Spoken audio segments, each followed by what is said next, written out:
Terima kasih EDC yang sudah mengundang saya untuk sedikit berbicara di sini, membahas tentang computer vision syndrome. Terima kasih buat teman-teman semua yang sudah menyempatkan waktunya untuk bergabung bersama kita di sini. Ya, sini kita santai aja, ya, nggak relax, istilahnya ngobrol-ngobrol ringan aja tentang apa sih computer vision syndrome. Jadi memang eh, betul kata Mas Lama tadi ya, kalau sebetulnya selama ini dikenal biasanya buat pegawai komputer ya, pegawai kantoran lah biasanya yang memang sering menggunakan komputer dalam waktu lama gitu. Tapi kenyataannya sekarang nggak cuman pegawai yang bekerja depan komputer aja gitu. Apalagi sekarang kan eranya sekolah online, kuliah online, jadi semakin banyak lah sekarang yang menderita computer vision syndrome.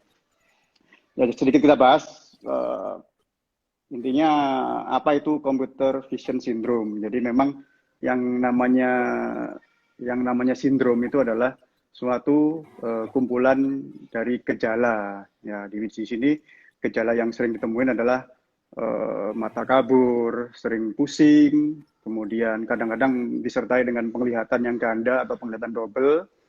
Terus apa namanya, kadang-kadang juga disertai leher-leher atau bahu yang kaku. Nah, itu memang sering muncul belakangan ini semakin luas ya. Nah, memang sesuai namanya pada awalnya itu karena penggunaan komputer dalam jangka waktu lama. Kenapa bisa begitu? Karena memang kalau kita eh, istilahnya melihat atau bekerja dengan komputer atau sekarang gadget ya, atau gadget misalnya iPad, tablet atau apa HP dalam waktu lama, itu intinya kalau kita bekerja dalam melihat dekat, ya kita kan kalau lihat komputer kan seperti membaca ya, seperti membaca. Nah, jadi itu mata kita bekerja semakin keras. Jadi intinya waktu kita membaca dalam jarak dekat itu untuk dapat fokus itu mata membutuhkan kerja yang cukup keras.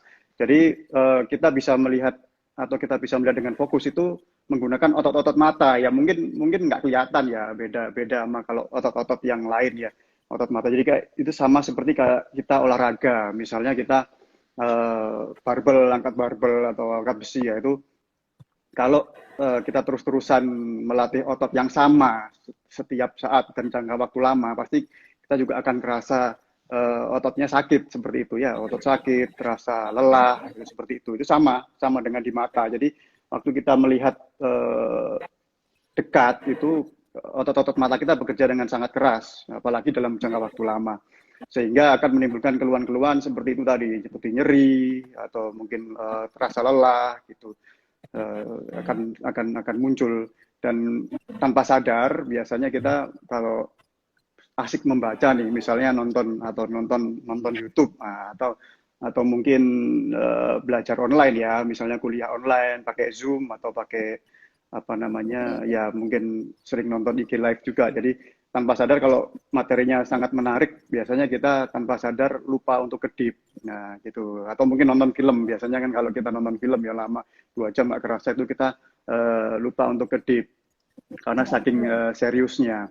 Nah, sehingga akan meningkatkan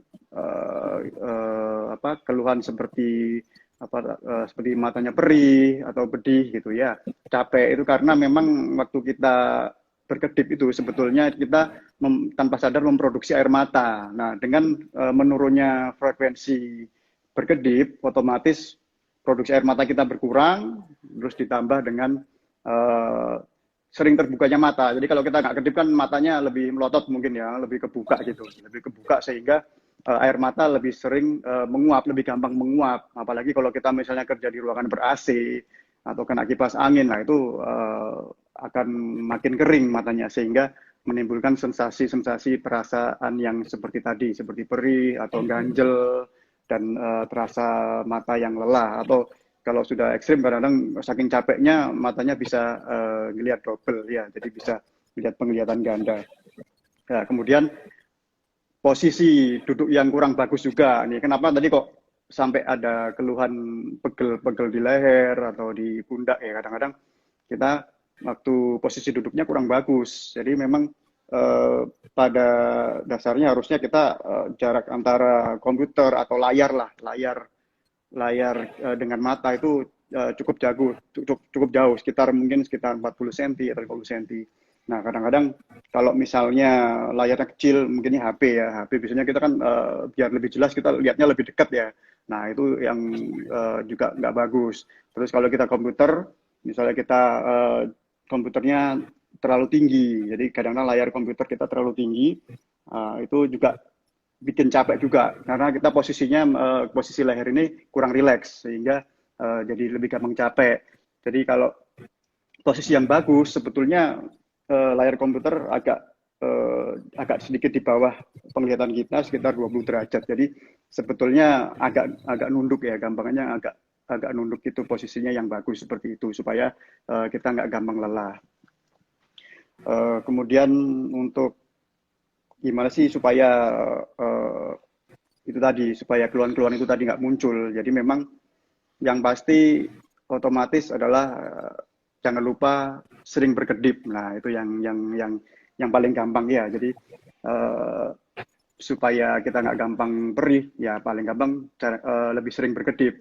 Ya memang susah ya, tapi mungkin kalau perlu ya apa namanya harus sering latihan atau bisa dibantu dengan air mata buatan, tetes mata air mata buatan itu banyak tuh di apotek yang dijual bebas ya.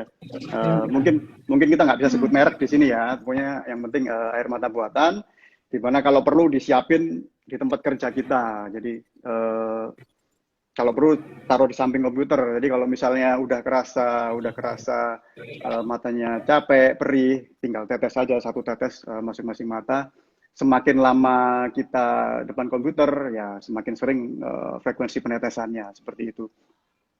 Kemudian untuk layar HP, layar komputer itu diusahakan jangan terlalu terang. Jadi memang kita kadang-kadang pengennya lebih jelas brightness monitor diterangin ya sampai silau. Nah itu nggak boleh. Jadi memang tidak boleh terlalu silau. Jadi brightnessnya agak dikurangin dan yang pasti dibantu dengan cahaya dari ruangan. Jadi mungkin pengen kayak di bioskop gitu kali ya, gelap-gelap terus layarnya terang gitu. Itu nggak bagus.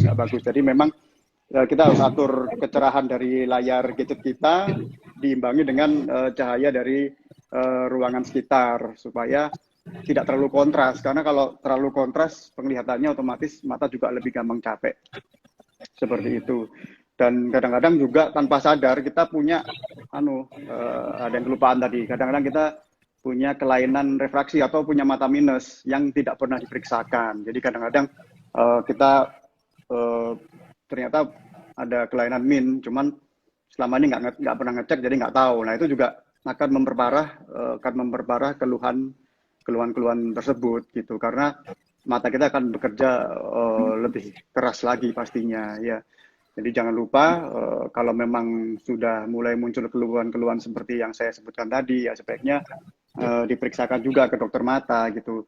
Kira-kira ada kelainan mata nggak sih gitu. Kadang-kadang kita nggak sadar soalnya. Terutama kalau pada orang yang memang punya keturunan ya, istilahnya kalau orang tua kita atau mungkin kakek nenek memang ada riwayat penggunaan kacamata, ya sebaiknya diperiksakan juga karena memang mata minus atau plus itu memang kadang-kadang merupakan suatu keturunan.